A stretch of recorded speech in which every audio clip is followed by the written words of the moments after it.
And Samuel's first assignment was to speak judgment or bring judgment against his mentor, Eli's house, and his sons. And I'm gonna say this just so that we'll understand something. When you know that something is going wrong or something is wrong and you go in agreement with it, you'll be judged even as Eli was judged, because he knew that his sons were wicked. Okay? So we find that even in leadership a lot of times, and that's what's wrong with the church, is pastors know that the musicians are scandalous and they hoes, not ours. Yeah, you know, and they know that the choir director is gifted, but he a homosexual. So a church now is under judgment because leadership knows that the stewards are not holy. So we see here that God had told Eli, warned him and his house. Now his sons later die, and Eli falls and breaks his neck from the news. This was the holy man. Amen. But if we're going to win, we're going to have to mount up, and we're going to have to understand that we are in a war. And the problem that we do, we walk in carnality all year, and when the enemy is about to kill you, then you want to run to the church and ask God to deliver you, which it ain't fair. You know, so what we're going to do is we're going to not be carnal, and we're going to do like Galatians 5 say. We're going to walk in the Spirit so that we can overcome the works of the flesh. You know, we got all these issues of the flesh. Well, how do we overcome walking the flesh? You got to walk in the Spirit, y'all. You can't be a strong believer and not pray. The first thing, come to church and get the word. All this 1 minute you in church, the next minute you out of church. I just don't understand that. And I was telling my wife, and we're gonna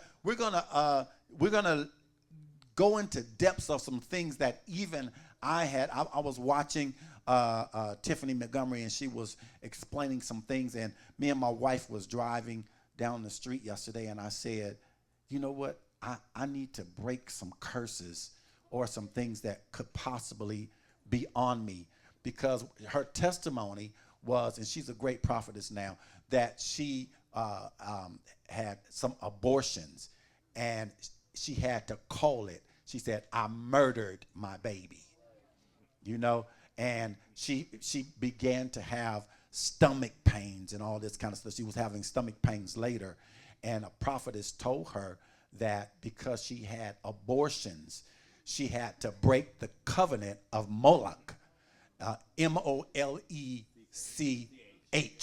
Okay, you could call him Moloch or Moloch, however you want to.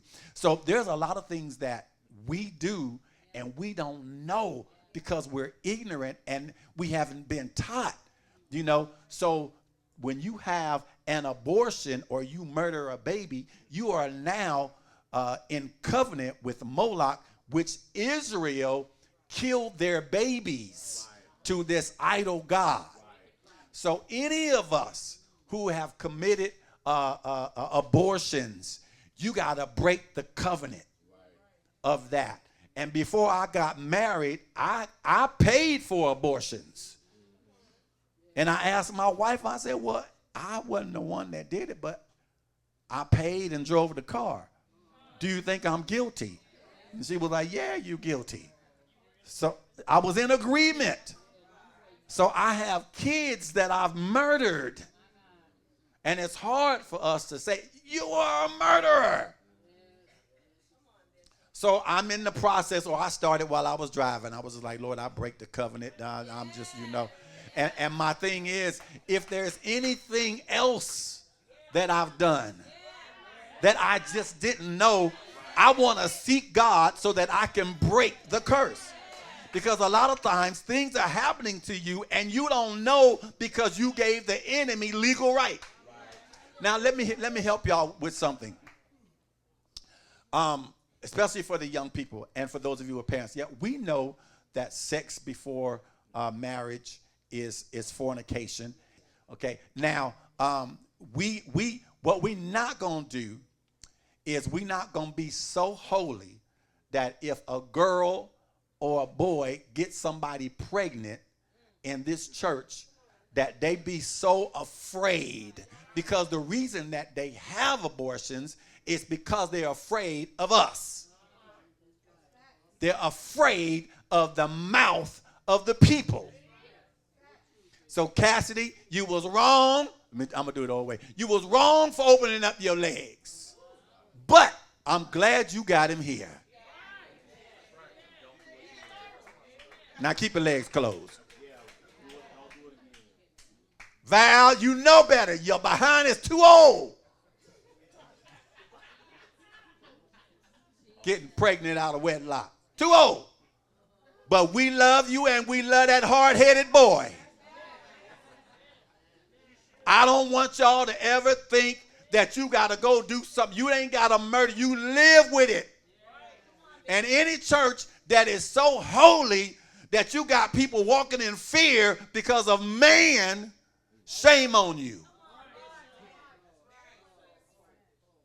Now again, I want y'all to practice celibacy. I want y'all, Joel, I want you to keep your pants up. Trinity, don't give him none. Hold it. Don't no. We're not doing that. Okay? We're going to do it God's way.